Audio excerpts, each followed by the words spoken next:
Oke, kita akan masuk ke pembahasan kita. Judulnya sesuai ini adalah geometri optik ya. Jadi minggu lalu kita sudah membahas mengenai ada difraksi, ada interferensi. Salah satu fitur utama difraksi adalah cahaya ketika ada lubang itu dia gimana? Menyebar ya. Jadi cahaya itu nggak bergerak lurus tapi dia membelok.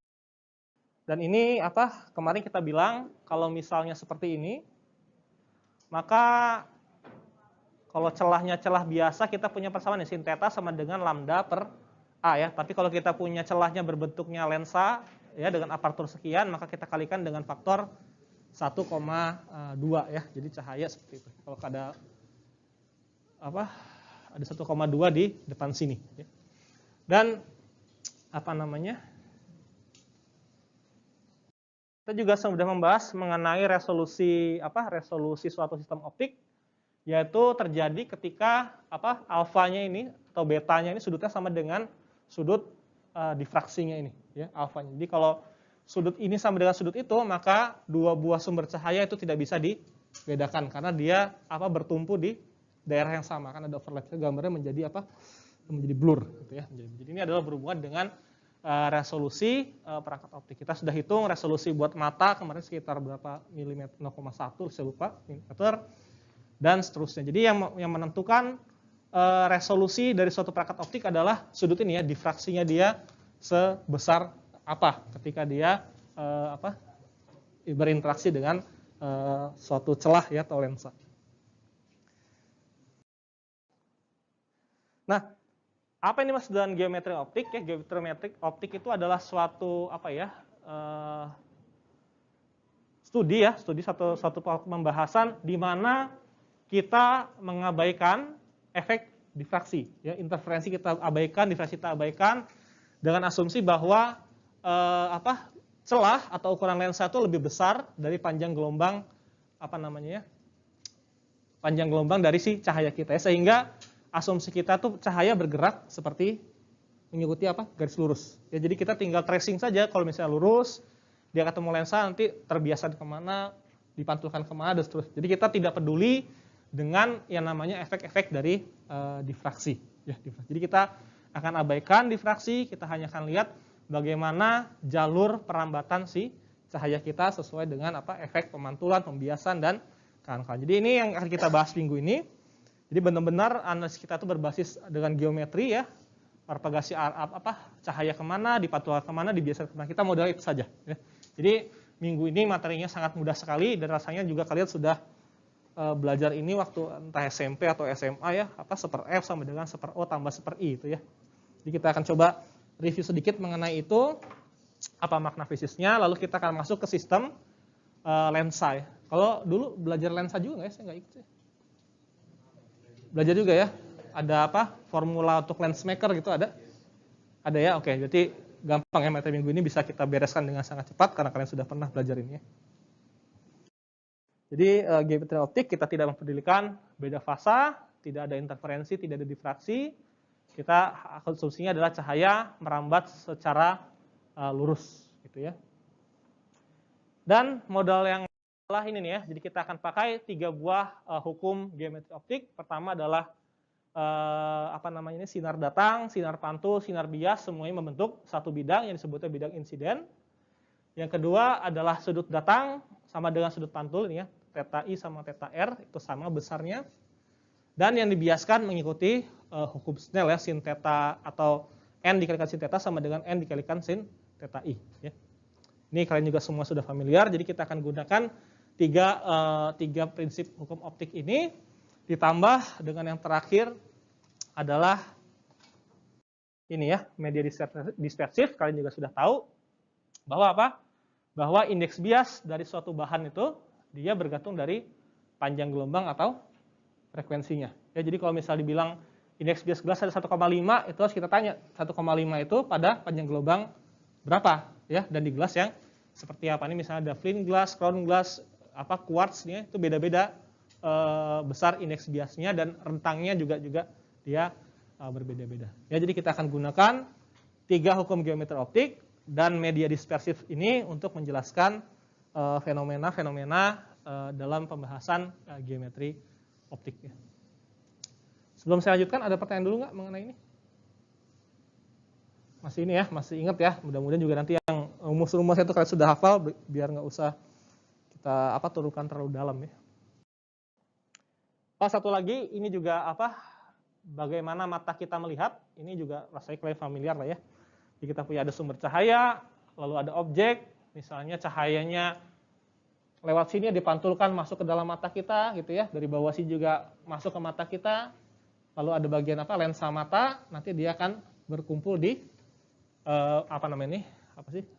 retina ya, retina, lalu terfokuskan, kita akan membentuk image yang ditangkap oleh si mata kita gitu ya. Jadi yang masuk ke mata kita itu adalah cahaya hasil dari pemantulan ya, yang menghantam objek ini lalu mantul ke mata kita.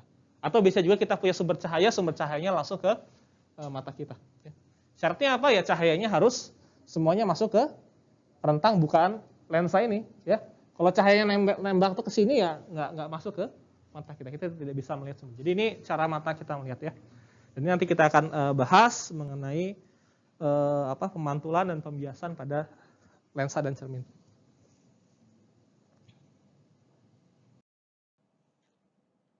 Pembahasan pertama adalah mengenai pantulan pada permukaan. Seperti ini ya, kita punya suatu cerminnya bentuknya spherical, artinya dia kalau kita penuhkan dia membentuk bulat gitu ya, bulat ya. Kita hanya ambil bagian sini saja. Jari-jari kelengkungannya adalah ini ya, dari A ke sini itu adalah R gitu. Terus ini ada garis-garis ini, maksudnya ini bagian belakang cermin, yang ini adalah bagian depannya ya. Nah ini cerminnya terbuat dari konduktor. Masih ingat kenapa cermin dari konduktor? Karena apa? Karena apa? Hah? Apa? Tidak terus ya. Karena apa? Dia memantulkan ya, tugasnya konduktor itu adalah memantulkan ya. Dia tidak akan melewatkan cahaya ke belakang sini karena semuanya diserap oleh si konduktornya ya. Jadi cermin ini terbuat dari konduktor yang sudah kita pelajari di bagian pembiasan dan pemantulan di konduktor ya. Nah ini misalkan kita punya cermin seperti ini terbuat dari konduktor yang sangat halus ya, jadi kita anggap permukaannya smooth ya, sehingga cahaya itu nanti dipantulkannya sesuai prinsipnya, tidak kemana-mana. Kita punya objek di sini atau sumber cahaya katakanlah di O ya. Dari O dia akan menembakkan ya, misalnya ya ada sinar ke sana, dipantulkan jatuh ke titik bayangan ya. Ini di SMP sudah ya. Ada objek menghasilkan menembakkan cahaya dengan sudut alfa, dipantulkan, jatuh di titik I ini ya, image diukur dari pojok sini. Nah, apa yang ingin kita tahu dari sini? Kita ingin tahu bagaimana hubungan jarak objek, ya, jarak bayangan, dan satu lagi apa tuh biasanya? Apa satu lagi? Titik fokus ya, titik fokus dari lensa si cermin ini ya, kita akan lihat seperti itu.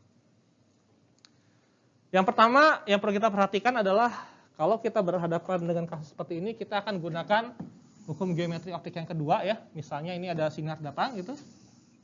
Nah dia dipantulkan kemana nih? Ke sana, ke atas, ke bawah, kemana? Masih caranya gimana? Kalau kita ambil ini tengah-tengahnya gitu ya, gambar saya melengkung. Ya adalah ya, biarin ya. Dia reference normalnya apa nih kalau seperti ini? Di situ ada. Ya, dia terhadap si jari-jarinya, ya, jari-jari kelengkungan sih. Jadi kalau ini kita, ya ini kan bisa kemana aja. Yang penting ini adalah jari-jarinya ya, posisi R ke sana ya. Jadi tiap ada sudut pantul ke sini, referensinya adalah kita tarik garis ini ke titik R ya. Dia akan dipantulkan sudutnya sama. Ini juga sama ya. Jika seperti itu, dia akan dipantulkan referensinya titik jari-jarinya. Oke? Ya. Jadi kalau kita gambar garis seperti ini, sinar yang datang, dia akan dipantulkan sudut datang sama dengan sudut pantul, tapi referensinya adalah jari-jari ke kelengkungannya. Gitu.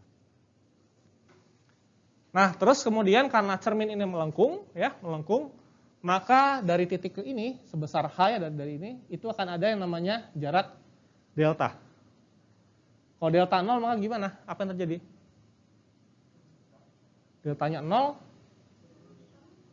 Hah? jadi datar gitu ya. Ya, jadi dia ada delta ini kenapa? Karena dia ada lengkungan. Ya.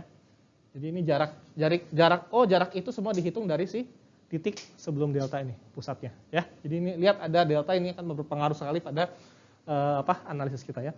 Nah, yang pertama kita lihat dulu hubungan antara alfa, theta, dan beta. Ya, beta itu di sini, ini kan ada segitiga nih ya.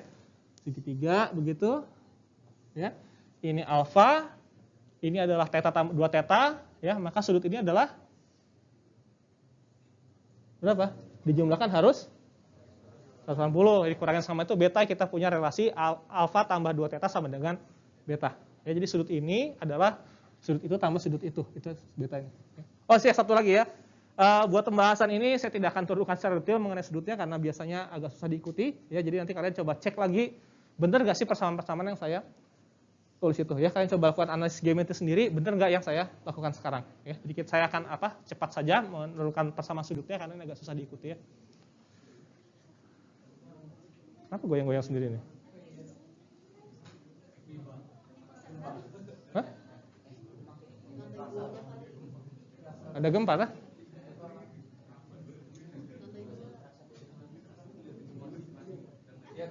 Nggak ada apa-apa ya?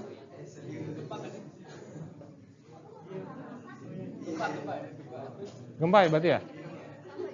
Coba lihat dulu.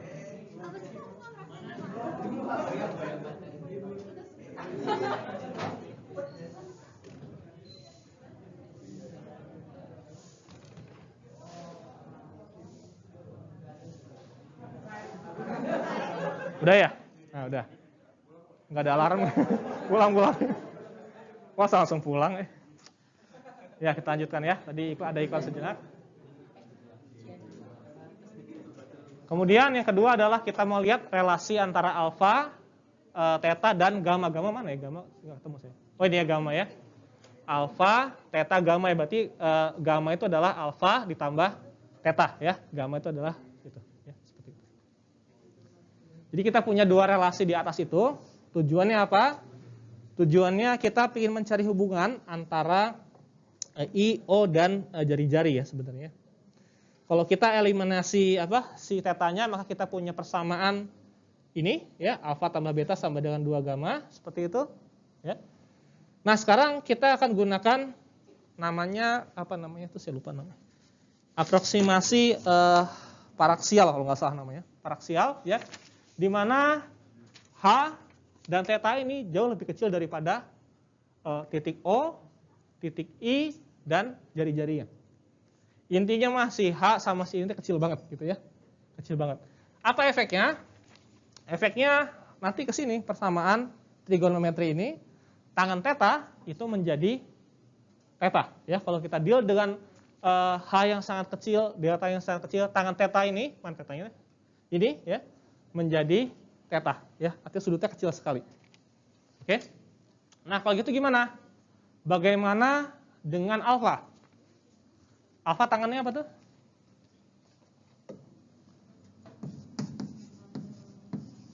Apa? H per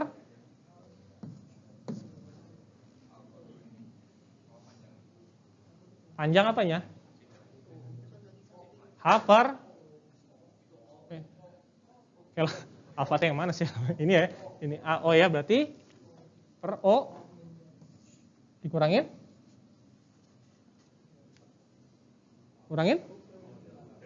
delta ya kan? Kan tadi kita bilang dia nggak flat ya, jadi kita tangankan ini ya, tiga lurusnya. Berarti dikurangin delta. Nah, tapi kalau delta itu sangat kecil, maka diabaikan ya, sehingga alfa adalah H per O seperti itu ya. Dan seterusnya kita punya untuk beta dan untuk gamma ya. Beta kan juga gampang ya, beta adalah apa tuh? H per I dikurangi delta ya. Jadi dia punyanya H per I, tangan gamma juga sama ya. Jadi kita punya 3 persamaan itu. Kalau kita masukkan definisi dari beta adalah H per I ke sana, alfa adalah H per 0 ke sana, 2 gamma adalah H per R ini, maka kita punya dapatkan persamaan yang kalian sangat familiar ketika SMA kayaknya, bukan SMP nih ya. SMA ya. Benernya SMA dulu ya. Bahwa ini adalah persamaan untuk menentukan posisi bayangan, ya. Kalau kita tahu jarak objeknya dan kita tahu berapa jari-jari kelengkungan dari si cermin kita, ya, untuk cermin apapun, mau cekung, mau cembung, sama aja. Nah, satu lagi yang kalian familiar adalah namanya titik fokus, ya. Titik fokus itu berhubungan dengan suku 2/R itu. Ya. Jadi titik fokus definisinya adalah ketika cahaya datang, ya, dari jauh, ya. Kalau dari jauh berarti dia nyampe ke sana, sudutnya nggak tahu kita karena jauh sekali, infinity, maka dia datangnya paralel dengan sumbu optik ini, ya. Paralel untuk ketinggian berapapun, dia akan terfokuskan di satu titik, ya, yang disebut dengan titik F. Dan F ini besarnya adalah setengah dari jari-jari kelengkungan gitu, ya. Jadi kalau kita tahu setengahnya ini ada titik fokus, maka bagian itu menjadi apa? R/2 menjadi gitu, ya, menjadi super F. Dan ini adalah apa? Persamaan yang sudah kalian kuasai, ya, untuk mencari posisi bayangan dari sinar, ya. Tapi ini penting nanti kita pakai lagi ini. Fokus itu adalah posisi, ya, ketika cahayanya itu datang paralel dengan sumbu optiknya, ya. Kalau miring dia nggak nyampe ke fokus, tapi kalau dia paralel dia harus sampai ke titik fokus. Tapi nanti kita lihat ini ada kondisinya, ya. Nggak semua cahaya akan turun titik fokus ketika kita menganggap delta tadi yang di sini itu adalah tidak kecil, ya. Kalau dia besar, ini kondisi ini tidak bisa dipenuhi. Nah, persamaan ini ada syaratnya, syarat penggunaannya, ya, bahwa O dan I itu bernilai positif untuk objek yang ada di depan cermin, ya, yang pertama. Dia kurang dari 0 ketika objek atau bayangannya ada di belakang cermin, ya. Di belakang cermin ini nggak ada apa-apa, ya. Tapi kalau dia bayangan jatuh di sana, maka O ataupun I-nya itu bernilai negatif. Yang ketiga, titik fokus lebih besar dari 0 posisinya, ya, relatifnya kalau dia berada di depan cermin cekung dan dia negatif ketika cerminnya cermin cembung. Cembung tau kan, ya? Ini namanya cekung cembung nih. Cekung, ya, kalau cembung yang satunya lagi, ya. Jadi ini 4 kondisi yang perlu diperhatikan kalau kita mau membahas menggunakan persamaan itu. Gampang, ya, ini kalian sudah hafal di luar kepala harusnya rumus ini.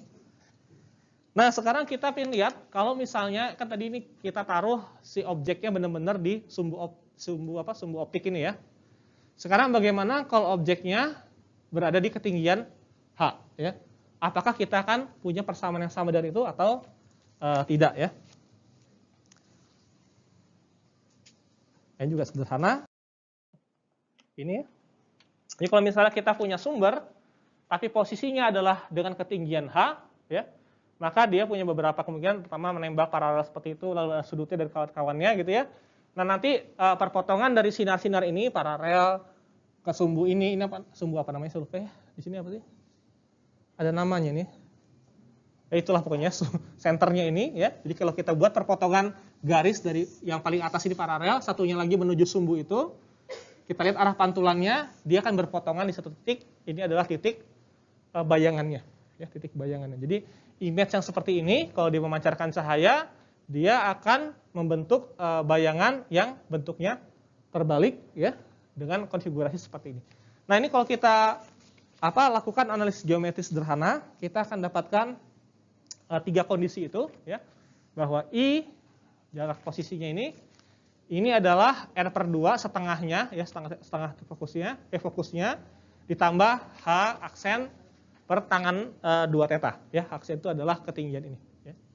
Dan ada juga relasi H aksen sama dengan I per 0H, dan satu lagi tangan theta sama dengan H per R. Ini kalau kalian lakukan analisis geometris sederhana, kalian akan dapatkan ini, ya.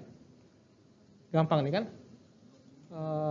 I sama dengan I kan ini, ya, sama dengan R/2 ditambah ini loh, panjang ini kan, panjang ini adalah tinggal H per tangan 2 theta. Ini 2 theta nih, ya. Tangan 2 theta berarti ya panjangnya ini toh. Jadi ini adalah atas. Kalau H ini pakai apa? Perbandingan biasa, tangan theta juga ini apa nih? Tangan theta. Mana sih tetanya? Ini theta, ya. Oh, ini berarti ada R dikurangi atau ditambah sama delta, ya. Itu kalau kita solving persamaan menggunakan parallaks, kita akan mendapatkan dari persamaan 1 dan 3 ini yang tadi ya, dapat juga rumus yang sama, seper O tambah seper I sama dengan seper F. Yang menarik adalah persamaan kedua, itu mendefinisikan yang namanya perbesaran. Ya, perbesaran optik, itu rumusnya adalah minus I dibagi O. Ini apa? Ini adalah posisi bayangannya, ini adalah posisi objeknya. Ya, jadi posisi dia dihitung dari sini ya. I-nya segini dibagi segitu, maka hasilnya itulah perbesarannya ya. Tanda minus ini maksudnya artinya dia terbalik ya. Kalau dia M-nya positif, maka image-nya berdiri. Masih ingat ini di SMA? Kan bayangan bisa kebalik, bisa berdiri ya. Jadi kalau perbesaran dia berdiri itu ini jadi positif, kalau dia negatif artinya dia bentuknya terbalik seperti itu. Ini juga masih gampang. Ada yang tanyakan sampai di sini?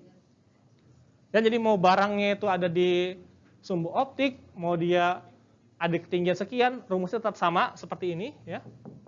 Tinggal yang membedakan nanti kalau kita punya posisi nggak di 0 sini, tapi ada ketinggian, maka kita akan punya efek yang namanya efek perbesaran ya. Dan tergantung minus dia kebalik, positif dia berdiri seperti itu. Oke, ini juga gampang ya perbesaran. Nah, seperti apa sih bayangan tuh kadang-kadang bingung juga gitu ya. Ini saya ngambil dari di Khan Academy ya. Jadi kalau misalkan kita punya cermin seperti ini, cermin cekung. Lalu di sini kita punya sumber cahaya, di belakangnya kasih lampu, ini graffiti seperti itu ya, gambar. Kita matikan lampu ya. Kalau kita ukur secara pakai garis optik tadi, kita harusnya punya image di sini dan posisinya terbalik gitu ya. Nah, bayangan ini, titik bayangan itu dia bisa ditangkap dengan layar atau bisa langsung kita lihat ya. Nah, kalau mau kita tangkap dengan layar, maka kita harus posisikan si layar ini agar dia jatuh tepat di titik pertemuan ini ya. Tujuannya apa? Biar gambarnya fokus gitu ya. Bisa aja kita majukan ke sini tapi gambarnya nanti menjadi blur ya.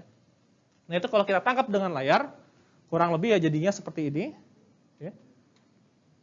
Jadi kalau ini ada sumbernya, gitu kita matikan lampunya ya. Dia akan membentuk bayangan di sini yang muncul karena kita tangkap pakai layar, ya. Kalau kita diamkan saja ya dia tidak bisa diamati oleh mata kita, gitu ya. Nah, lalu apa yang terjadi kalau misalnya kita lihat dari bawah sini, ini kita enyahkan dari sini, layarnya kita hilangkan. Apa yang terjadi? Bisa nggak kita lihat? Bisa? Jawabannya bisa. Bisa. Karena apa? Karena cahaya yang diverge tadi, ya, yang diverge kan kalau ini tangkap nggak ya, kita diverge gitu, dia bisa ditangkap oleh mata kita. Kalau dia masuk ke rentang lubang mata kita gitu ya. Jadi kalau kita ngintip di sini, dekat sini lah, ini kejauhannya, itu bisa kelihatan ya. Dan dia seakan-akan kita melihat itu bukan melihat ini, ya, tapi memang kita melihat sesuatu yang terbalik, ya. Dan dia ada di situ posisinya. Ya, jadi seakan-akan mata kita menangkap ada suatu sumber baru gini, dan dia memberikan cahaya yang ditangkap oleh mata kita. Ya, jadi mata kita tuh melihat pantulan itu sebenarnya bukan melihat objeknya ini, tapi kita melihat sesuatu yang dipantulkan oleh si kaca kita. Kayak gitu ya. Nah, ini nanti membantu kalian untuk memahami bagaimana yang terjadi kalau kita punya cermin yang cembung. Karena kalau cermin cembung itu, ya, ini dia nggak pernah konvergen, ya, dia selalu dipantulkan ke keluar ya. Tapi kalau kita lihat bayangannya ada gitu. Kenapa? Karena mata kita menangkap cahaya ini ya. Jadi ada bukaannya, masuk ke retina kita, ngepas, ditangkap oleh retina, itulah yang kita lihat ya. Jadi bedakan antara bayangan real, ini namanya bayangan real, yang bisa ditangkap oleh layar, pasang layar di sini dia tertangkap ya. Sama bayangan, satu lagi namanya? Real dan maya. Oh, maya namanya, virtual ya, bayangan maya ya, satu lagi bayangan maya. Jadi kita lihat bayangan maya seperti apa. Ya, jadi kalau kita nyahkan layarnya, kita bisa tangkap pakai mata ya, tapi kita lihat seakan-akan inilah yang memberikan sumber cahaya ke mata kita, sehingga kita melihatnya dia seperti terbalik gitu ya. Tapi kalau kita pakai layar, langsung kelihatan bahwa dia bentuknya terbalik kayak tadi itu. Nah, kalau bayangan virtual gimana? Misalnya kita punya cermin cekung lagi, kalau kita kalian ingat ya, objek kan bisa taruh di sini, taruh sana, atau di depan titik fokus ya. Kalau depan titik fokus, dia tidak converge lagi, dia akan diverge seperti itu. Nah, ini kalau ditangkap mata bisa nih, kita bisa melihat ya. Cuma kalau kita pasang layar di sini, bisa nggak? Ketangkap nggak? Ya misalnya mata kita buang ya, nah gitu ya. Terus kita pasang layar di sini, ada nggak di sini? Tulannya.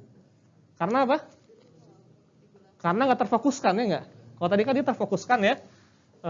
Misalnya di sini ya, tadi bayangannya bla bla bla terfokus di sini, perpotongannya seperti ini. Nah ini kalau kita pasang layar di sini, itu dia bisa kelihatan ya. Tapi kalau diverge seperti itu, mau kita pasang layar, dia tidak akan tertangkap ya. Tapi kalau pakai mata, itu bisa terlihat. Kenapa? Karena bayangan ini akan difokuskan oleh mata kita ke retina tadi ya. Karena mata kita ada lensanya ya. Ada lensanya. Itu tugasnya adalah memfokuskan cahaya diverge ini bisa dilihat ke mata. Contoh aplikasinya apa? Aplikasinya adalah nanti kita lihat itu ya. Kalau kalian di sini ada nggak ITB ya? Ada cermin cembung biasanya suka dipasang di perempatan-perempatan itu. Pernah lihat itu ada cermin cembung, nanti kita lihat ya. Nah ini kalau cermin cembung tadi kita lihat dia di sini kalau kita gambar analisis ray-nya semuanya akan dipantulkan menyebar ya, menyebar, dia tidak mengerucut ke satu titik, tidak akan ada bayangan realnya, tapi kita akan punya bayangan virtual kalau kita tarik titiknya ke belakang cermin. Ya. Visualnya gimana? Nggak bisa kelihatan belakang cermin, nggak ada apa-apa kan? Ya.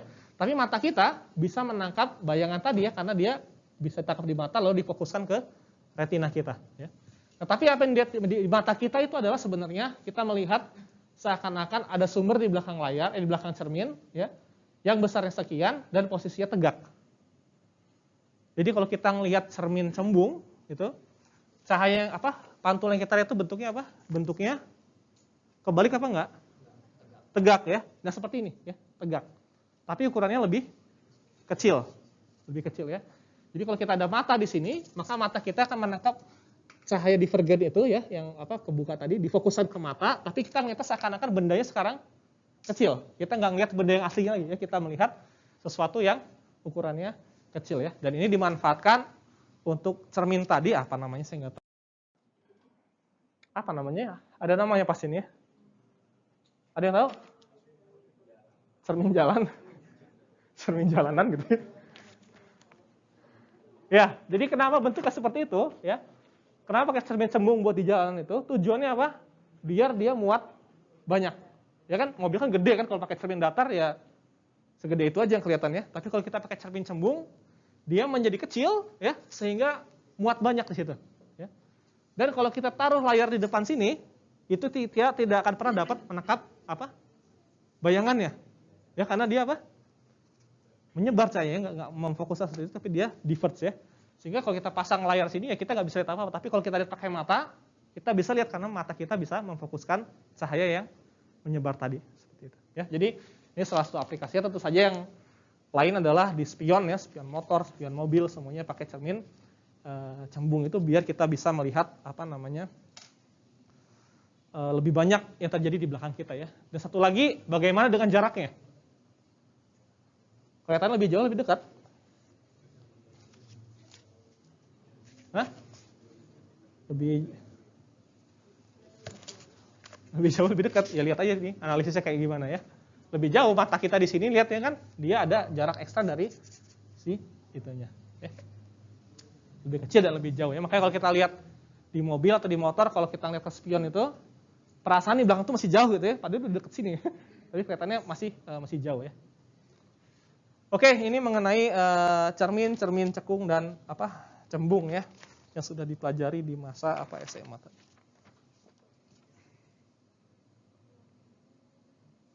Ada pertanyaan sampai di sini?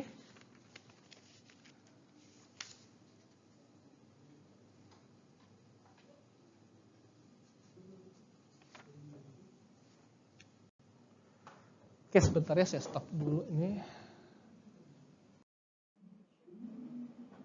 Nah, apa yang terjadi ya? Kalau itu yang kita bahas pertama ada dua jenis abrasi. Yang pertama abrasi permukaan bulat ya, atau spherical mirror atau lens itu juga sama. Sama satu lagi kita punya abrasi dari warna ya. Jadi warna itu adalah sistem lensanya tidak bisa memfokuskan cahaya yang panjang gelombangnya berbeda ya. Nah, sekarang kita bahas dulu abrasi permukaan bulat ya.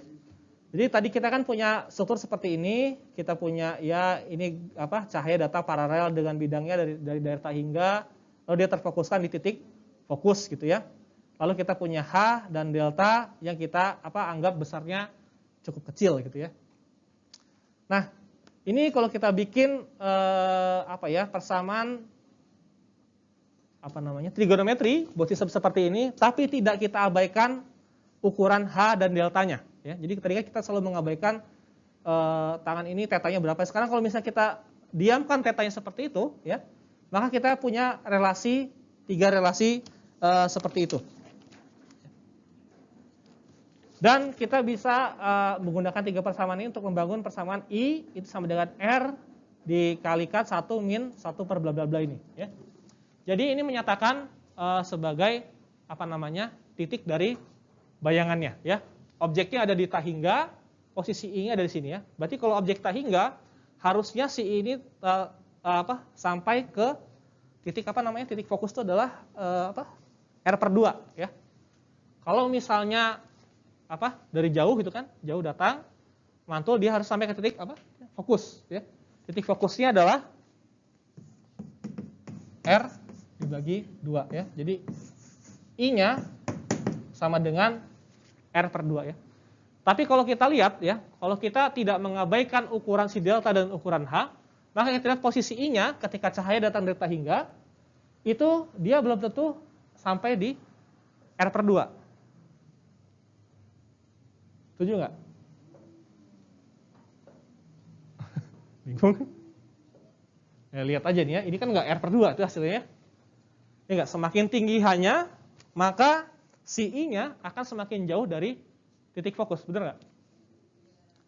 Semakin besar H-nya, kalau H-nya makin tinggi gitu, maka si I-nya ini akan semakin jauh dari R/2. Ya, artinya apa? Kalau misalnya ini nggak kita abaikan, ya sebenarnya cahaya itu nggak terfokuskan di R/2, tapi dia bisa di mana-mana, ya. Seperti itu kurang lebih ya. Oke, mayoritas dia akan jatuh di titik fokusnya ini R/2, ya. Tetapi ketika ketinggiannya makin tinggi, ya, dia jatuhnya di tempat yang salah, ya. Ini ada disebut dengan abrasi permukaan bulat, ya. Nanti ini ada hubungannya dengan kemampuan lensa untuk mendapatkan gambar yang bagus, ya, gambar yang bagus, gambar yang fokus ketika bukaannya itu diatur, ya, bukannya besar dia nggak fokus, bukannya makin kecil dia semakin fokus.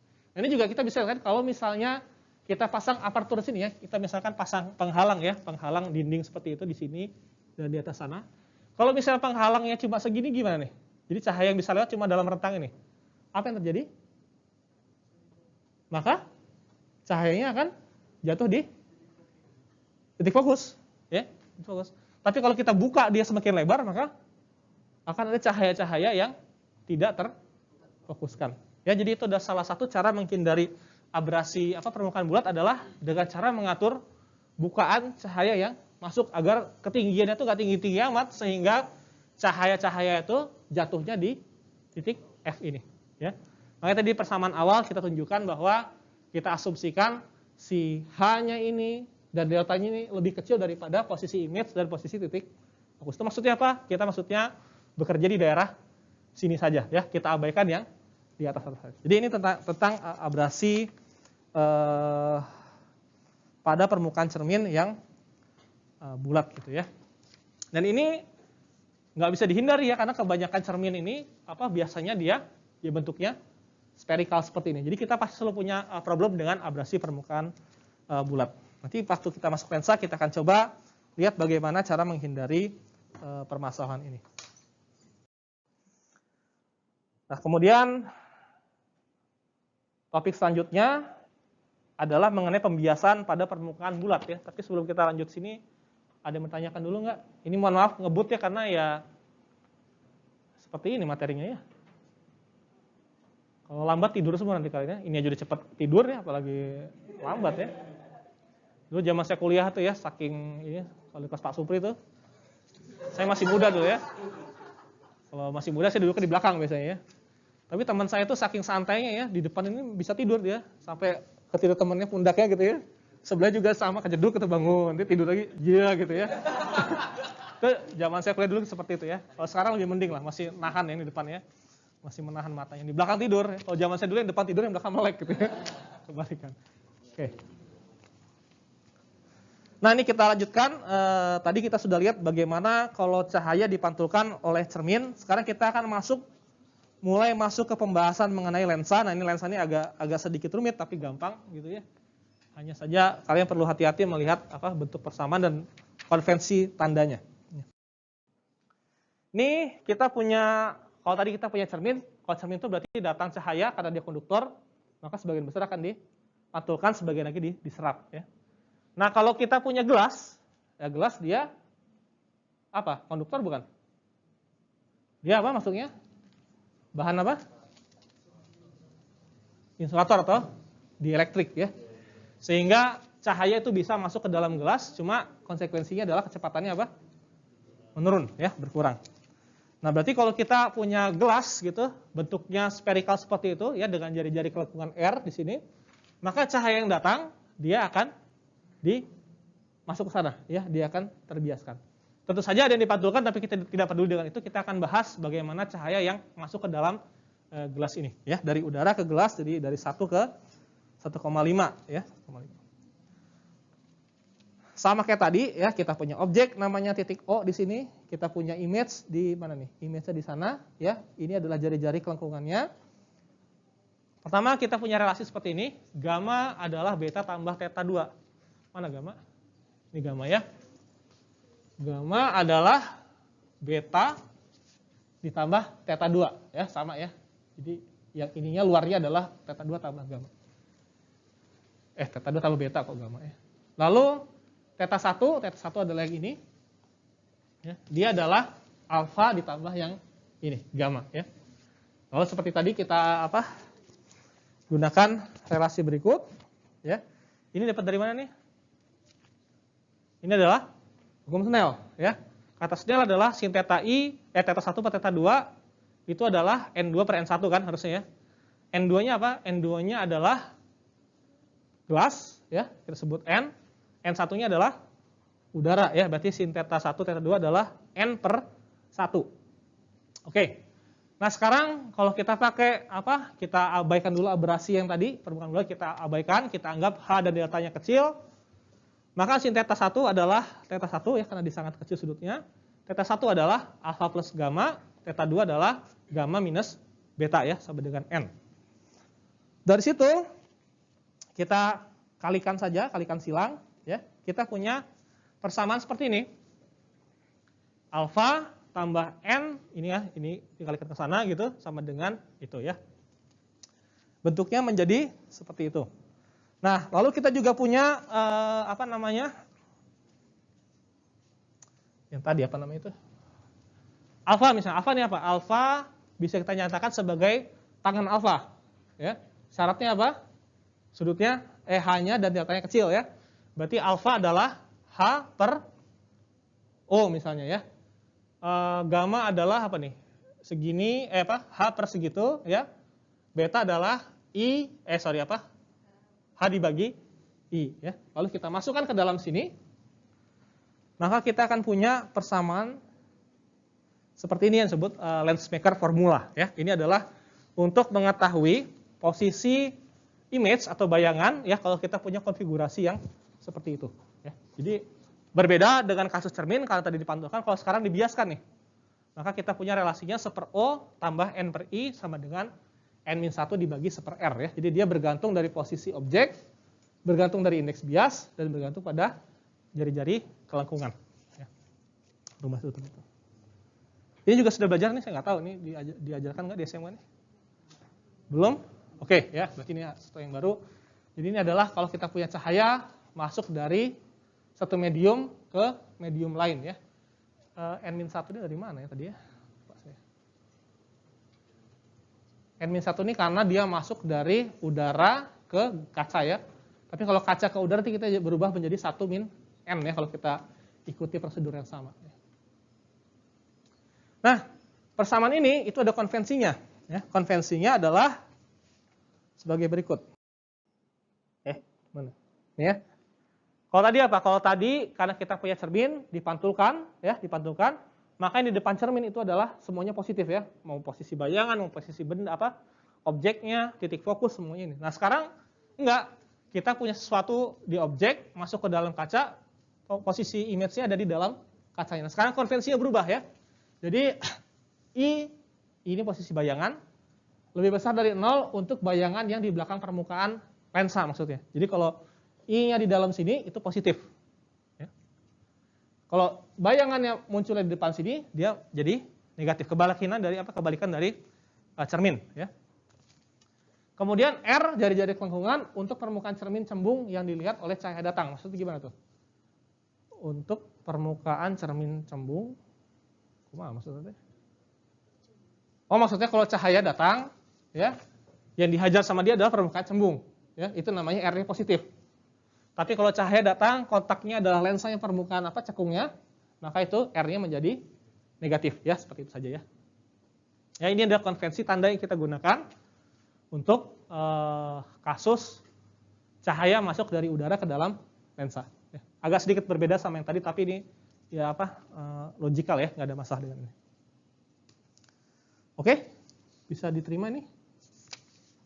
Ya kalau contoh soal gimana ya masukannya kan ada lensa n-nya sekian, posisi bayangan benda sekian, tentukanlah posisi image-nya. Caranya gimana? Masukkan aja ke situ ya. Nggak ada yang aneh sama rumus ini ya. Nggak perlu contoh soal buat bahas ini. Nah, ini kita sekarang sudah punya ingredient ya kalau misalnya kita punya cahaya datang, ketemu lensa, dia dibiaskan ya. Nah, sekarang kita akan membahas apa itu lensa ya. Lensa sebenarnya adalah gabungan dari benda seperti ini ya, bendanya. Nanti kita punya lensa yang tebal, ya, jadi ada cekungan, tebal, ada lensanya. Atau kita bisa punya lensa yang sangat tipis ya. Misal lengkungan ini ketemu lengkungan satu lagi lalu digabungkan, gitu ya. Jadi lensa satu adalah gabungan dua buah permukaan seperti itu. Cara menghitung persamaannya gimana? Modalnya adalah ini ya, Lensmaker equation disebutnya. Langsung saja kita contoh ya, misalkan kita punya konfigurasi seperti ini. Ini ada gelas, satunya di sini ada yang dari sebelah sana lihatnya seperti cembung ya. Dari sebelah sana ini terlihat seperti cekung ya. Tapi kalau dari sini dilihatnya ini seperti cembung, itu seperti cekung ya. Nah, kita punya sumbu optik yang sama gitu, common optika, tapi ini bisa punya jari-jari yang berbeda. Ya, misalnya lensa 1 yang ini permukaan 1 dia jari-jarinya adalah R1. Yang itu jari-jarinya R2 gitu ya. Terus ketebalannya adalah L, ketebalan gelasnya, kita punya objek di sini dan kita punya bayangan di situ. Ini dulu nih kita lihat ya. Ada objek memberikan cahaya, dia ke sana, dibiaskan ya. Kalau nggak ada si permukaan kedua ini di sini semua gelas, maka si garis ini akan jatuh ke titik I aksen. Setuju? Kalau misalnya ini semuanya adalah lensa ya. Nah, tapi karena ada lensa, di sini akan terjadi apa? Pembiasan yang kedua ya, sehingga dia berbelok ke sini dan ini adalah si titik bayangan kita. Ya, itu settingnya ya. Jadi kita punya lensa. Lensa ini tugasnya memfokuskan dan dia di sini dibiaskan 2 kali ya. Pertama di situ, kedua pas dia keluar dari si lensanya. Nah, sekarang kita akan lihat untuk bagian yang sebelah kiri kita punya persamaan seperti ini ya. Jadi 1/0 n per I aksen. I aksen ini adalah ini nih. I aksen ya. Jadi ini ada kondisi kalau misalnya yang permukaan kedua ini nggak ada ya. Itu sama dengan n-1 per R1. Ini persamaan yang tadi ya, persamaan yang tadi. Kalau kita punya permukaan 1 lalu semuanya sana gelas gitu ya. Nah, untuk permukaan kedua kita punya mirip dari sana, cuma kita lihat dari sebelah sana ya. Ini n per I min L ini adalah posisi ini nih. Ya, posisi bayangannya I aksennya, ini adalah posisi image-nya ya, di sini. Dia kebalikannya sekarang 1 min N karena dia dari apa nih? Kalau dia dari sini, dia masuk dari gelas ke sana ya. Tapi kalau dari udara ke gelas, jadi menjadi N min 1 ya. Ini sama saja, ini kalian harus lihat sendiri baru kalian bisa membayangkan persamaan yang kedua ini. Kalau persamaan pertama gampang, tinggal masukkan rumusnya tadi ya. Ini nanti coba tolong lihat lagi bagaimana kita bisa punya persamaan yang itu. Nah, R1 tadi gimana kita lihat? Dari rumus tadi adalah kalau cahaya datang bertemu dengan permukaan cembung, maka R-nya ini apa? Positif, negatif? Ini ada di sini ya, positif ya. Nah, yang ini permukaannya R-nya adalah negatif. Ya. Kemudian kita tidak akan menyerang problem ini secara langsung karena ini persamaannya cukup kompleks. Nanti kita akan handle ini dengan teknik matriks ya. Cuma sekarang kita punya dua buah persamaan ini. Kita akan lakukan penyederhanaan yang sangat bagus, yaitu L-nya kita setting menjadi 0. Artinya apa? Cembung bergabung menjadi lensa seperti ini ya. Nah, pada kondisi yang seperti itu, dari persamaan-persamaan ini kita akan dapatkan rumus yang sama seperti di kasus apa nih? Cermin ya, cermin. Cuma sekarang definisi F-nya itu berbeda dengan di kasus cermin. Kalau cermin itu apa? R/2 ya. Kalau lensa kita punya dua buah permukaan seperti itu, rumusnya jadi seperti ini ketika L sama dengan 0 menuju 0. Tapi titik fokusnya adalah itu ya. Ini tinggal digabungkan saja. L setting sama dengan 0, kemudian kita jumlahkan, kita dapatkan kondisi ini dengan F-nya adalah N-1 per R1 min per R2 ya. Kalau kita posisikan objeknya dengan ketinggian H, maka kita juga punya rasio perbesarnya tetap saja min I per O ya, bukan 0 ya, per O ya. Posisi bayangan dibagi posisi objek. Konvensinya sama kayak tadi ya. Oke, misalnya seperti ini ya, ada lensa seperti ini, dia mencatu gitu, L-nya 0 menuju 0, maka bagaimana dengan si F-nya ini? N berapa nilainya? Pasti lebih besar dari 1, berarti ini nilainya apa? Positif ya. Seper R1 positif, negatif nih? Positif, yang ini? Negatif, jadi ini positif ya. Berarti kalau konfigurasi seperti ini, sananya cembung, sininya kirinya cembung, F-nya akan menjadi bernilai positif ya. Nah, F yang positif itu adalah lensa yang katanya bisa membuat cahaya menjadi terfokuskan atau converging. Tapi kalau F-nya itu negatif ya, itu adalah yang membuat cahaya menjadi menyebar, diverge ya. Jadi kita lihat F itu dari sini ya, apakah dia kombinasi lensanya membuat dia jadi converge atau diverge, itu tergantung dari nilai si F-nya ini. Jadi yang tahu nih kenapa R2-nya negatif? Karena itu ya, R2-nya dilihat dari sebelah sana dia bentuknya cekung ya, sehingga R ini negatif. Jadi seper negatif dikali negatif jadi positif. Oke? Bisa ya pakai tanda ini ya, karena nanti ketika kita menghandle kondisi abrasi kromatik, kalian harus bisa membedakan apa R1, R2, mana positif, mana negatif. Ya, ini jadi hati-hati ya, ini bukan persamaan lensa, ini adalah persamaan untuk lensa yang L-nya menuju 0, artinya dia lensa tipis ya, lensa tipis. Persamaannya seperti cermin, tapi titik fokusnya sekarang bergantung dari jari-jari dua permukaan itu dan indeks biasnya.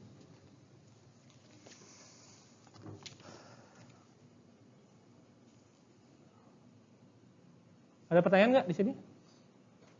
Masih kuat ini? Ntar dikit lagi kita break ya. Nah, ini adalah beberapa konfigurasi lensa yang umum ya. Ini R1-nya positif, R2-nya negatif ya, karena cahaya dari sini ya, ini positif negatif. Ini R1-nya positif, itunya juga positif.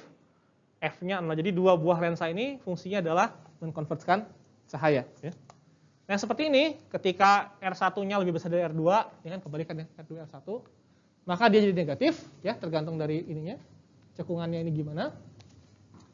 Yang kedua ini lensa divergen ya, satunya cekung, dilihat dari sana cembung, ini juga F-nya negatif. Jadi ada 4 buah lensa fundamental yang bisa kita gabungkan untuk membentuk suatu sistem optik ya. Nanti kita lihat ketika kita belajar teknik matriks, kita bisa menggabungkan 4 buah sistem ini ya menjadi satu persamaan ya. Dan ini persamaannya seperti ini. Titik fokusnya adalah N-1 per. Jadi mau apapun bentuknya, persamaan fokusnya tetap sama seperti itu. Ya. Kalau misalnya kita punya dua buah lensa seperti ini kita gabungkan ya, kita misalnya ini dan itu kita gabungkan, itu umumnya kita punya persamaan nanti menjadi efektifnya itu adalah 1/f1 ditambah 1/f2. Ya. Nanti kita pakai ini ya buat selanjutnya.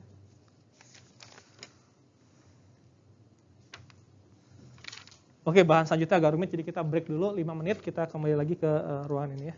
Silahkan kalau mau ke luar dulu.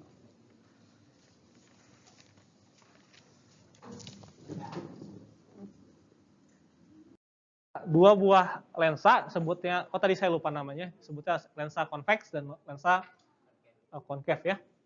Jadi tadi kalau misalnya F-nya lebih dari 0, dia fungsinya adalah memfokuskan. Kalau dia F-nya kurang dari 0, dia menyebarkan ya. Jadi kalau lewat sumbu ini pasti tembus-tembus aja. Tapi begitu ke sini dia menyebar ya. Jadi ini ada dua jenis lensa yang umum dipakai.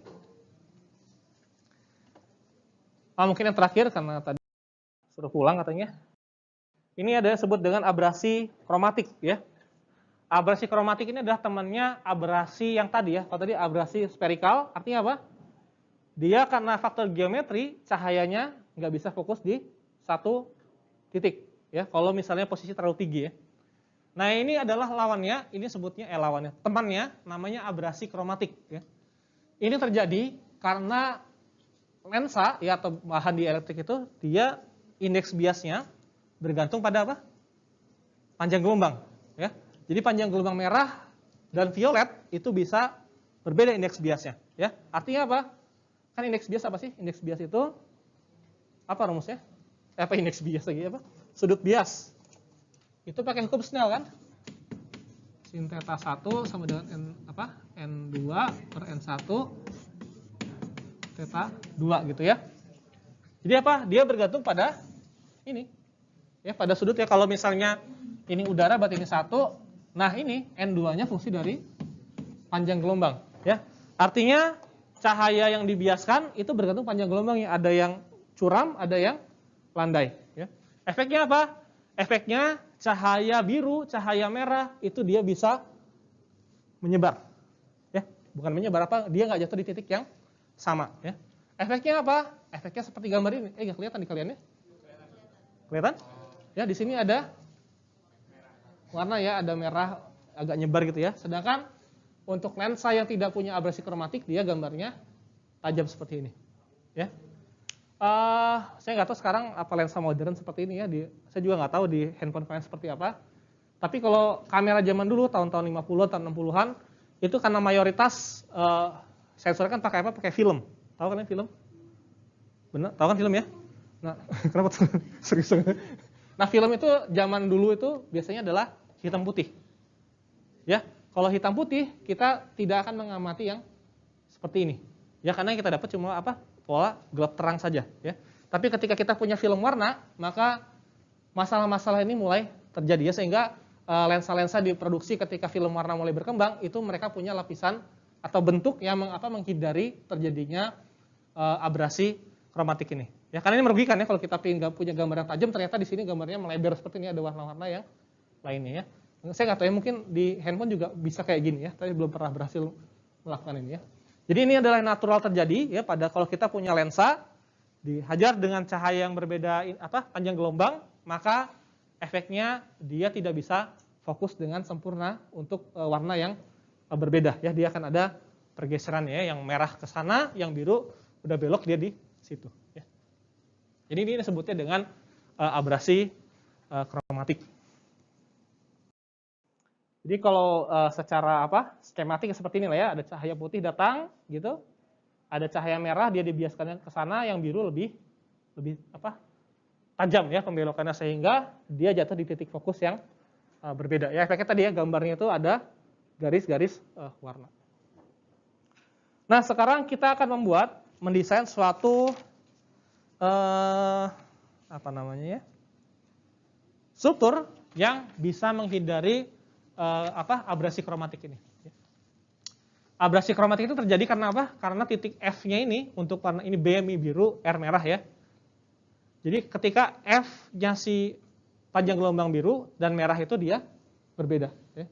Biar dia tidak ada abrasi kromatik, maka apa? Ini yang atas harus sama dengan yang bawah. Ya. Tapi sayangnya kalau bentuknya seperti ini, single lens seperti ini, ya. Tadi lensa apa namanya ini? Konkav atau konveks ini? Lupa saya deh. Ya lensa begitu ya, emang maksud saya ya. Dia ini tidak bisa sama, ya, karena secara inherently si panjang gelombangnya pasti berbeda. Suku ini sama, suku itu sama, ya. Ini beda, ya nggak mungkin itunya sama dengan yang bawahnya. Ya, jadi kalau kita punya lensa seperti itu pasti terjadi namanya abrasi kromatik, ya. Kita fokus cahayanya akan jatuh pada titik yang berbeda untuk panjang gelombang yang berbeda. Nah, bagaimana cara menghindarinya? Salah satunya yang paling umum dilakukan adalah kita punya konfigurasi seperti ini, ya. Lensa yang memfokuskan dan lensa yang ini membuat dia menjadi divergen, ya. Jadi kita punya compound lens, ya, lensa gabungan yang konfigurasinya seperti ini, ya. Dia juga terbuat dari bahan yang berbeda, ya. Jadi ini punya n lambda, yang itu punya n aksen lambda, ya. Ini kalau soalnya desain-desain ini kalian harus waspada, ya, mungkin saja keluar di ujian, ya. Tergantung yang buat soal. Nah, berarti sini tadi kan kita bilang kalau kita punya dua buah lensa, ya, kita bisa punya titik efektif yang dinyatakan sebagai seper F1 tambah seper F2. Seper F1 punya lensa yang pertama, seper F2 punya lensa yang kedua, seperti itu, ya. Kita akan coba bangun persamaannya. Jadi kita punya seperti itu, ya. F1 ini punya seper FB ini adalah titik fokus untuk cahaya biru pada konfigurasi lensa seperti ini. Ya. Dia adalah ini seper F1 berarti punya lensa yang satu, seperti biasa tuliskan saja, ya. Seperti itu persamaannya. Untuk persamaan dua yang membedakan adalah indeks biasa beda, n aksen, ya, karena dia bahannya beda. Seperti ini, R-nya juga berbeda, ya. R1 aksen, R2 aksen. Lihat, ya. R1 positif negatif, masih ingat? Kalau cahaya datang dari sana? R2-nya negatif. Yang ini R1-nya aksen negatif, R2-nya positif, ya. Ingat, ya, itu konversi tandanya. Sekarang kita berikan persamaan bentuk yang sama untuk cahaya yang berwarna merah, ya. Jadi atas biru, yang bawahnya merah. Bentuk persamaan sama, cuma sekarang NB sama NR-nya berbeda, gitu, ya. Nah, tadi kita bilang kondisi abrasi kromatik bisa dihindari kalau kalau posisi titik fokus si merah dan biru dan merah sama, ya.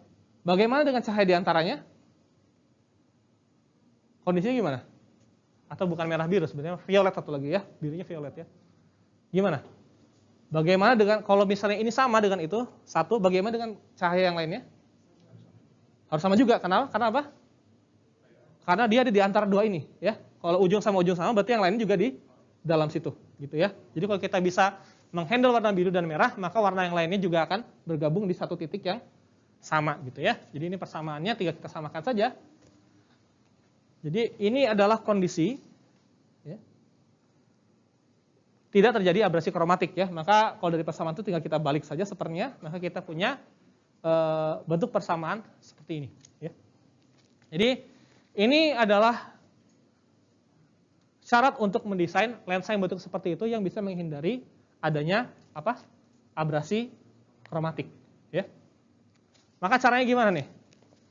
Apa yang harus kita lakukan? Kita harus tahu database si lensanya dulu, ya.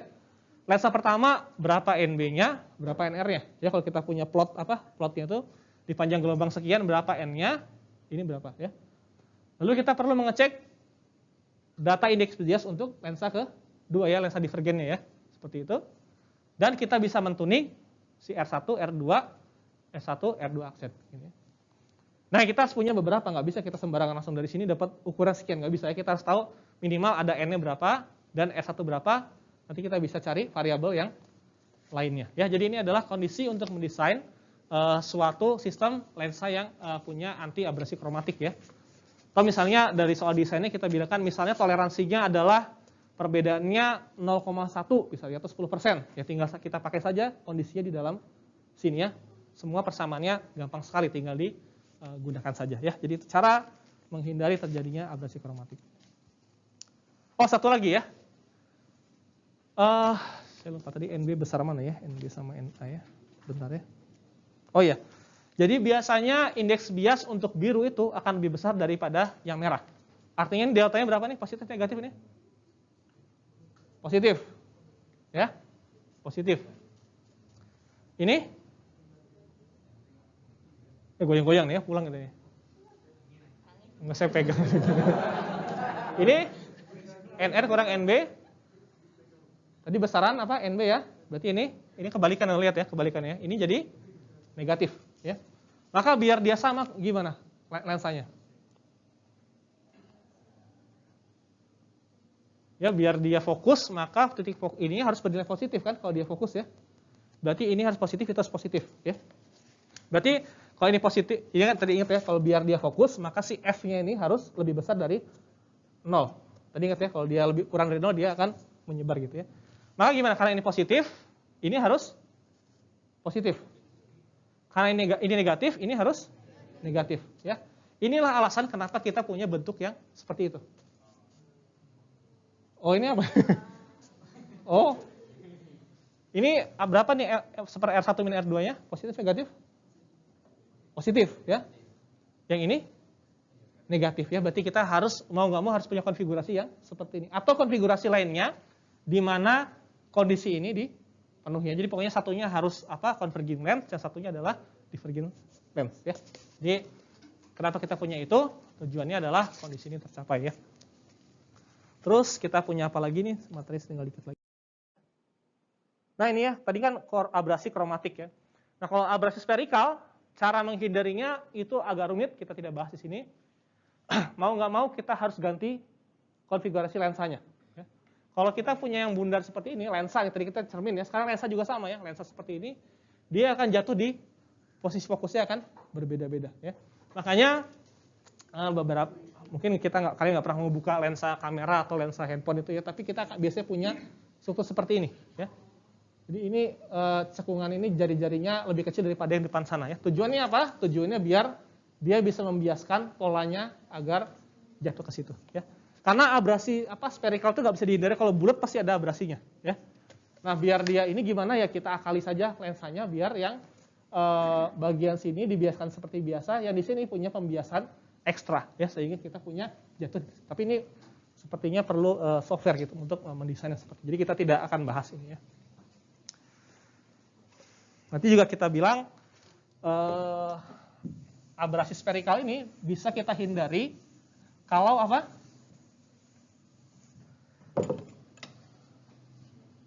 Fokus ya. Kalau bukaannya ini bisa, atau jangan kayak gini lah, gini aja ya, yang gampang ya. Bukaannya bisa kita atur ya. Ini kita punya lensa gitu. Depan ini ada bukaannya nih.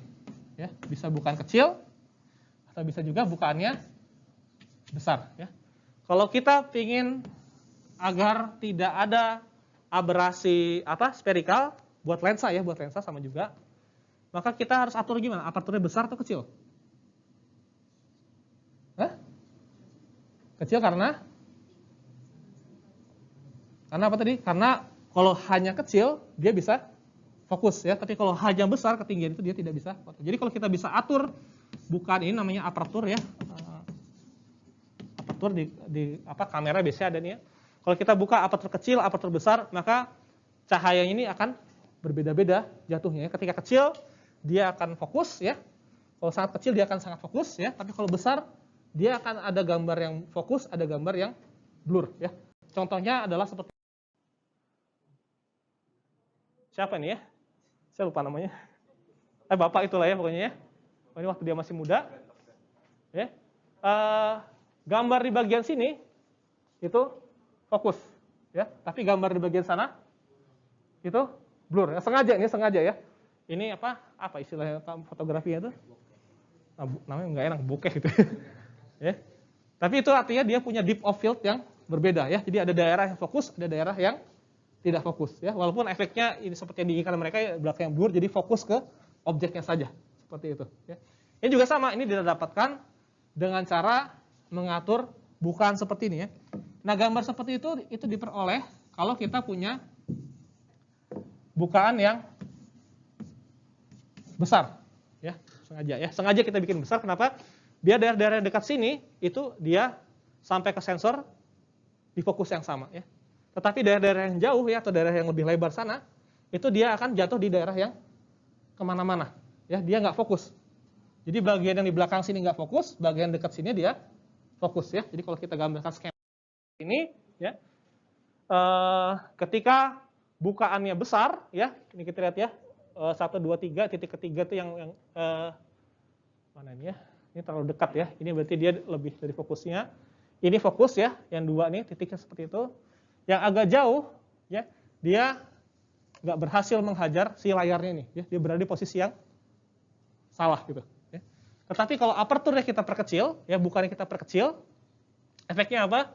Ya tadi ya, dia menjadi posisinya lebih fokus, ya, sehingga kalau aperture-nya kecil, gambarnya juga menjadi semakin tajam. Jadi kalau tadi si Pak Tom Cruise itu difoto, Tom Cruise namanya, dengan bukaan yang kecil, maka apa yang terjadi dengan bendera Amerika itu?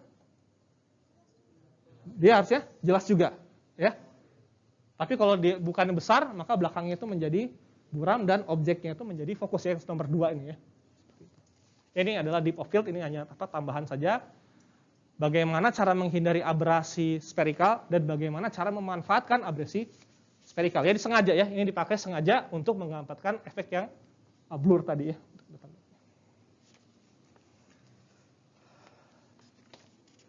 Ada pertanyaan sampai di sini? Oke, kalau tidak ada mungkin kita cukupkan dulu ya. Hari Rabu kita akan membahas